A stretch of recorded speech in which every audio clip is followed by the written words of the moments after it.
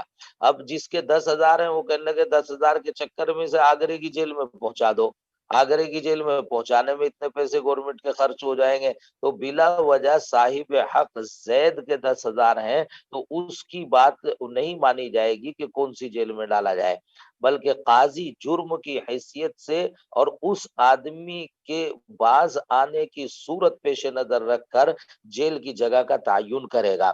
وہ تعین و مکانی ہی، اور جیل میں ڈالے جانے کی جگہ کی تعین عند عدم ارادت صاحب الحق، جب صاحب حق نہ چاہتا ہو، صاحب حق نہ چاہتا ہو، مثلا ضرورت تو ہے اس کو آگرے کی جیل میں ڈالنے کی، لیکن صاحب حق خود کہتا ہے جی وہاں کی کیا ضرورت ہے، چلو یہیں دیوبند ڈال دو، تو پھر ٹھیک ہے دیوبند میں رکھ دیں گے۔ جب صاحب حق کچھ نہ چاہے، قاضی کے اوپر ہے، الا اذا طلب مدعی مکانا آخر، الا یہ کہ مدعی کوئی دوسری جگہ مناسب سمجھتا ہو، فیجیبہ، تو اس کی بات کو تسلیم کر لے اس سلسلے میں۔ قنیہ وافتى المصنف تبعا لقارئ الہدایہ، اور مصنف علیہ الرحمن نے شرح من الغفار میں فتویٰ دیا قاری الہدایہ کی اتباع کرتے ہوئے، بأن العبرۃ فی ذلک لصاحب الحق، کہ اعتبار اس سلسلے میں صاحب حق کا ہے نہ کہ قاضی کا۔ وہ یہ سمجھتے ہیں صاحب حق اس کی حیثیت کو خوب سمجھتا ہے کہ اس کو کون سی جیل میں ڈالنا مناسب رہے گا۔ یہ کچھ لوگوں نے لکھا کہ صاحب حق کی رائے کا اعتبار ہے، کچھ لوگوں نے لکھا قاضی کی رائے کا اعتبار ہے۔ مناسب یہ ہے کہ دونوں میں تطبیق دے کر یوں کہا جائے کہ اگر قاضی صاحب حق کی رائے کو مناسب سمجھتا ہے تو اس پر عمل کر سکتا ہے، ورنہ تو اصلاً قاضی کی رائے معتبر ہوگی۔ وفی